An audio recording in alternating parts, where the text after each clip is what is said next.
Taliyaha guud ee ciidamada Puntland Saraakiil Yaasiin Cumar Dheere oo kormeer ku tagay saldhigyada ciidamada daraawiishta ee deegaanka Hadaftimo ee gobolka Sanaag ayaa ka hadlay colaadda maamulkiisa kala dhexeysa Somaliland.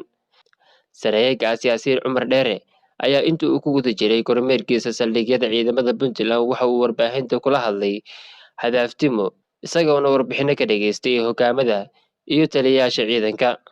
Taliyaha oo u mahadceliyay ciidamada oo uu sheegay inay u diyaarsan yihiin difaaca deegaanadooda ayaa sheegay inaysan Puntland u dulqaadan doonin daandaansi oo sheegay inay ku hayso Somaliland. annagu inaan ku samaysanay dhulkaygii baanu joognaa haddii nin dhulkiisii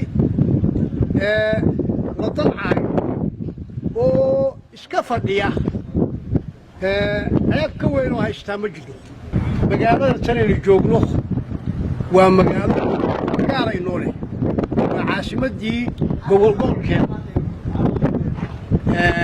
haddii caasimaddii haddii gacanta layna kaga dhigo wax inoo haray ma jiraan. Puntland iyo Somaliland ayaa ku hardamaya gacan ku haynta inta badan deegaanada gobolka Sool iyo Sanaag ee waqooyiga Soomaaliya waxaana mararka qaar dhex mara dagaalo uu dhiig badani ku daato.